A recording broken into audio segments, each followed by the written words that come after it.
What's up? Coach Vassar, thank you for joining me with OTF Audio Daily Beats. Welcome to my studio, downtown Greenville. Anyways, if you're new, thank you for joining in, listening to me talk about these workouts, give you my personal experience and feedback about them. If you find value in them, information in the description to support me, help me out, support me with some caffeine from coffee or other things. Anyways, this is Monday, January 13th. This is the 1 mile benchmark.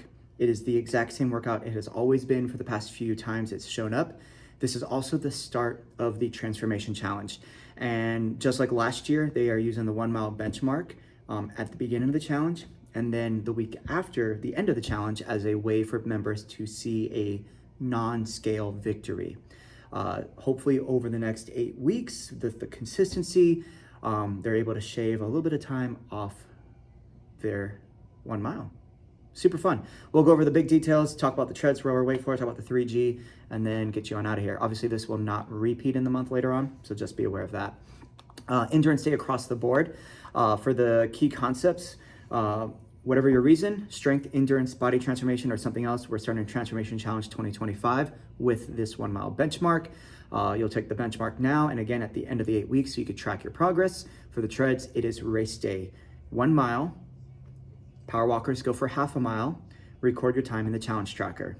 Rower, you only see the rower if you complete the benchmark with enough time for the run row, or if you choose to row in block 3. And then on the floor, gear up for the benchmark with a primer block. Then it's all about supersets. This is a switch template in the 2G. So if someone starts on the treadmill, they'll start with the treadmill, they'll do the weight floor primer, they do the benchmark, they do a longer floor block, then they go back to the treadmill or the rower, then they finish on the floor. They start on the floor, obviously it's the opposite. They'll start with the rower for the warm-up, do the primer, they do a little bit of tread work, they have their supersets, they do the benchmark, they got some core work, and then they have the chance of tread or row for that final block. So I'm gonna explain the treadmill stuff as one big section and then go from there. With the switches, between the first switch, it's a 90-second transition. After that, you have 3 minutes to set up the weight floor, set up the people for the benchmark, then another 3 minutes once they switch, and then another 3 and another 3. So there's lots of time today to rotate the room, so no need to rush, and give people those 3 minutes, especially for those people who are about to go onto the benchmark. That way they have adequate time to not only make sure shoelaces are tied, but they have time to go to the restroom, think about what kind of strategies they need to do, maybe get that extended warm-up before they start. So just be aware of that. Block 1, 2.5 minutes. They're gonna alternate between work and a recovery. It's 30 seconds each. On the template, it's listed as a 30-second push, walk recovery, push all out, walk recovery, and then a 30-second all out. The goal here is to prime the body for the benchmark.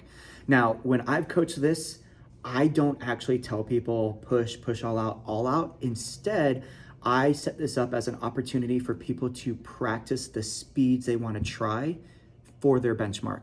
So I just say 30 seconds of work, 30-second walk recovery. Treads back to work, walk recovery. Final one, very uncomfortable, all out. That way they could kind of get some movement and see how it feels. That way they could mentally prepare for it.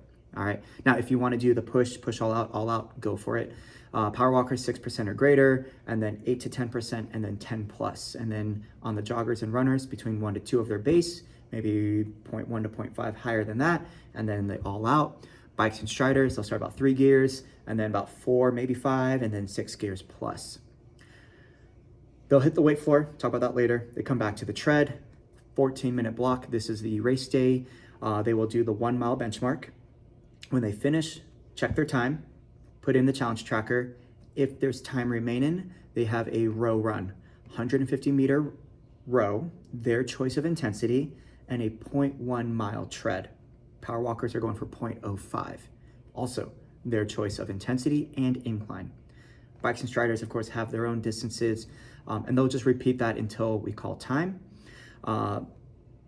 It's not new because they've been doing it for a while, but they talk about 3 different strategies for this benchmark. So the progressive build, people will start conservative and then they will increase their speed 0.1, 0.2 every minute, every 10th of a mile, kind of up to them.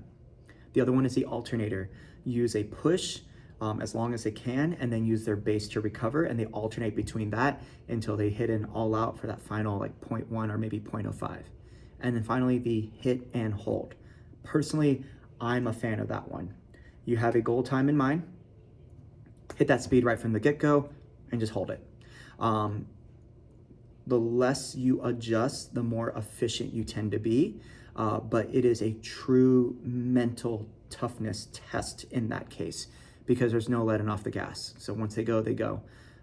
With a 1 mile benchmark, heart rates are gonna be through the roof. So coach with empathy during this 14-minute section. It is gonna be very tough. People are gonna be orange, red. They might even be very close to that, 97, 98% max heart rate. You might have people go over 100% if they've never truly pushed themselves like that before in class. It's gonna be okay. Remind them that it's gonna be okay, and they can do tough things. They can do hard things. It's only 1 mile. We're now just putting a goal of how fast can we do it, all right? This is all about you making that connection with the members to set them up for success. For those who need that empathy, be there for them. For those who need that push, challenge them, okay? They'll go to the weight floor, 14-minute block there, then they come back. The final tread block is a choice of either row or tread. Either way, it's the same thing as block 1. So it's that primer block, so push, walk, push all out, walk, all out. Here you could actually do those efforts. For the rower, it's the same thing. So 30-second push row, 30-second recovery row. Push all out, recovery row, and then an all out.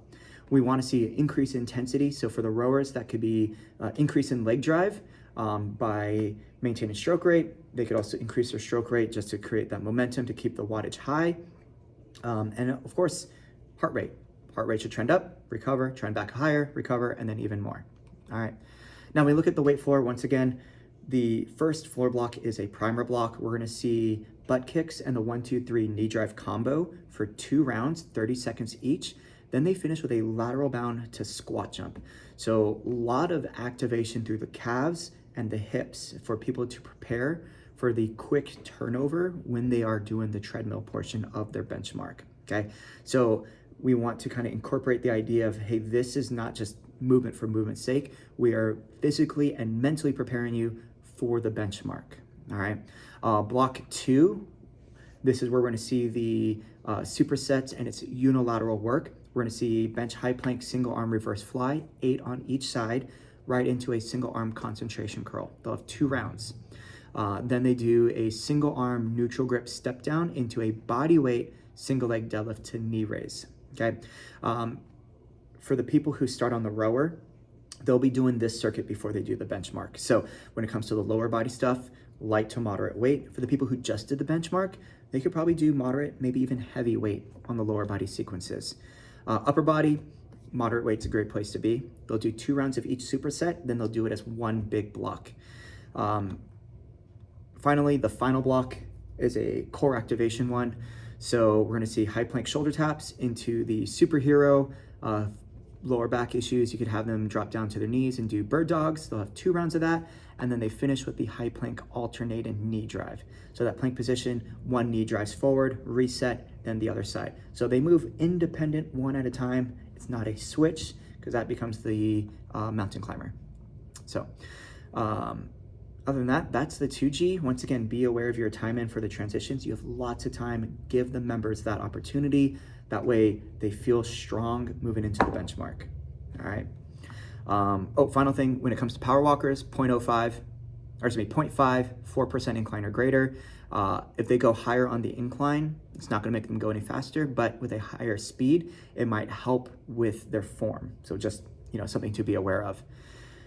Now, when we look at the 3G, super fun here, we're gonna see 3 blocks. 14-minute block on the treads, rower, weight floor. So the treads, they don't get that primer. They're gonna go right into the 1 mile benchmark. They have the 14 minutes. If they finish, it's a 1 mile tread and a 30-second walk recovery on repeat. Power walkers, 0.05, 1% or greater, 30-second walk recovery on repeat. And then their finisher is a 30-second all out, okay? For the rowers, it's one big block as well. 14 minutes. They're gonna start with a 600 meter base row. The row will decrease by 100 meters every round, and the goal is to increase intensity. So this could be a simple setup of, base push, push all outs for the last two. And that's gonna be paired up with the crisscross jacks. They'll start with their feet apart. As they hop, 1 foot goes forward, 1 foot comes back, they come back out, then the other side. Okay, 12 reps there, and then they have 6 rounds. So 100 meters will be the last round. If they finish that, row until the 30-second all-out finisher. Weight floor, it's the same 14-minute block from the 2G, so no core sequence movement like in the 2G, except for the finisher is the high plank alternated knee drive. So at the very least, acknowledge that, or swipe the screen real quick when you're doing your setup so people see that and they are aware of it. Other than that, that's all I got for you guys on this one. I will, of course, repost good old Coach Mike's words of wisdoms when it comes to the 1 mile benchmark to help give you that opportunity to make those personal connections with those members so they could get the most out of their hour of this workout. You guys got this. Coach it down.